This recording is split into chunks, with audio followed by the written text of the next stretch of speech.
โรงเรียนชุมชนบ้านหมากค่า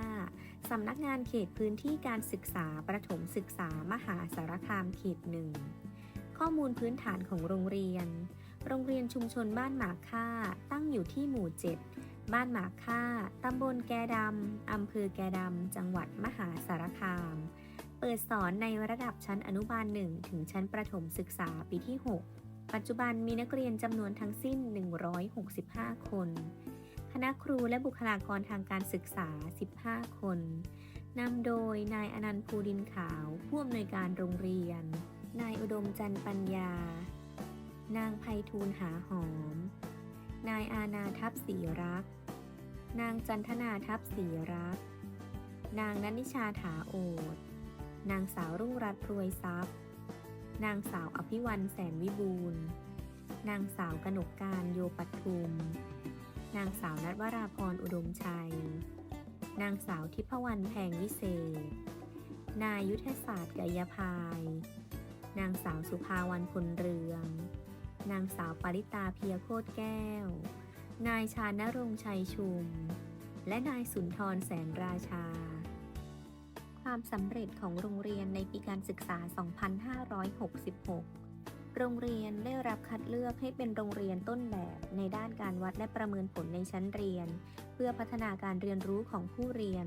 ตามหลักสูตรแกนกลางการศึกษาขั้นพื้นฐานพุทธศักราช 2551 ปีการศึกษา 2566 จากสำนักงานคณะกรรมการการศึกษาขั้นพื้นฐานรางวัลสถานศึกษาเสริมสร้างความปลอดภัยที่เป็นเลิศระดับดีเด่นจากสำนักงานเขตพื้นที่การศึกษาประถมศึกษามหาสารคามเขตหนึ่งรางวัลสถานศึกษาที่มีวิธีการปฏิบัติที่เป็นเลิศด้านการพัฒนาการจัดการเรียนรู้เชิงรุกระดับเหรียญทองจากสำนักงานเขตพื้นที่การศึกษาประถมศึกษามหาสารคามเขตหนึ่งนักเรียนชั้นอนุบาล 3 มีคะแนนประเมินพัฒนาการเด็กปฐมวัยเพื่อเตรียมความพร้อมสู่ชั้นประถมศึกษาปีที่ 1 ศูนย์พัฒนาคุณภาพการศึกษาแกดำบางแสงเฉลี่ยรวมอยู่ที่ร้อยละ 95.33 ซึ่งสูงที่สุดของศูนย์นักเรียนชั้นประถมศึกษาปีที่ 1 มีผลการประเมินความสามารถด้านการอ่านของผู้เรียน Reading Test 100 คะแนนเต็มจำนวน 2 คนนักเรียนชั้นประถมศึกษาปีที่ 3 มีคะแนนการทดสอบขั้นพื้นฐานของผู้เรียนระดับชาติ National Test เฉลี่ยรวมทั้ง 2 ด้านอยู่ที่ร้อยละ 58.94 และคะแนนสูงที่สุดของโรงเรียนเฉลี่ยรวมทั้ง 2 ด้านอยู่ที่ร้อยละ 91 นักเรียนชั้นประถมศึกษาปีที่ 6 มีคะแนนการทดสอบระดับชาติขั้นพื้นฐาน O-NET ในรายวิชาภาษาไทย คณิตศาสตร์และวิทยาศาสตร์เฉลี่ยรวมสูงกว่าระดับประเทศและในรายวิชาภาษาอังกฤษสูงกว่าระดับภาคซึ่งคะแนนของโรงเรียนสูงที่สุดในศูนย์พัฒนาคุณภาพการศึกษาแกดำวังแสงนักเรียนผ่านการสอบคัดเลือกเข้าศึกษาต่อชั้นมัธยมศึกษาปีที่ 1 โรงเรียนสารคามพิทยาคมจำนวน 3 คนได้แก่ห้องเรียนพิเศษวิทยาศาสตร์และคณิตศาสตร์ 1 คน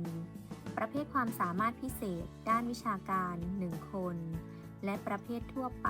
1 คนโรงเรียนพดุงนารีจำนวน 4 คนได้แก่ประเภทความสามารถพิเศษด้านการร้องเพลง 1 คนและประเภททั่วไป 3 คน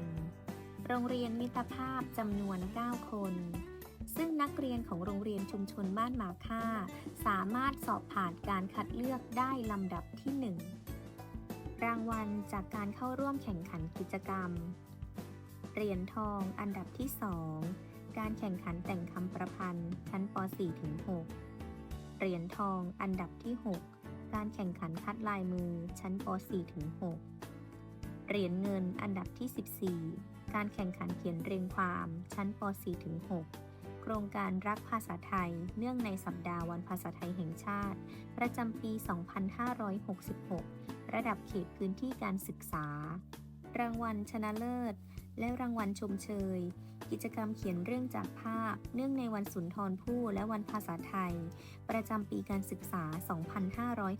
2566 จัดโดยโรงเรียนแกดำวิทยาคาร งานมหกรรมการแข่งขันทักษะวิชาการศิลปหัตถกรรมนักเรียนครั้งที่ 71 สำนักงานเขตพื้นที่การศึกษาประถมศึกษามหาสารคามเขต 1 โรงเรียนได้ส่งนักเรียนเข้าร่วมแข่งขันทั้งหมด 12 รายการ ได้รับรางวัลระดับเหรียญทอง 6 รายการ เหรียญเงิน 4 รายการ เหรียญทองแดง 2 รายการ และนักเรียนได้รับรางวัลชนะเลิศการแข่งขันซูดูกุชั้นประถมศึกษาปีที่ 1-6 ระดับเหรียญทอง 100 คะแนน รางวัลชนะเลิศกิจกรรมอัจฉริยภาพทางวิทยาศาสตร์ รองชนะเลิศอันดับ 1 กิจกรรมคณิตคิดเร็ว รองชนะเลิศอันดับ 1 กิจกรรมเขียนคำศัพท์ภาษาอังกฤษ รองชนะเลิศอันดับ 1 กิจกรรมร้องเพลงไทยลูกทุ่ง รองชนะเลิศอันดับ 1 กิจกรรมตอบปัญหาสังคมศึกษา รองชนะเลิศอันดับ 1 กิจกรรมวอลเลย์บอลทีมผสม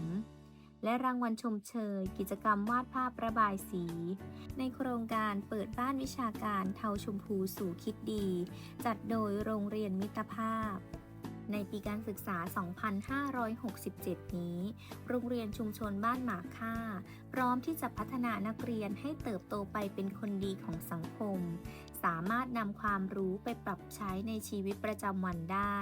ภายใต้นโยบายเรียนดีมีความสุข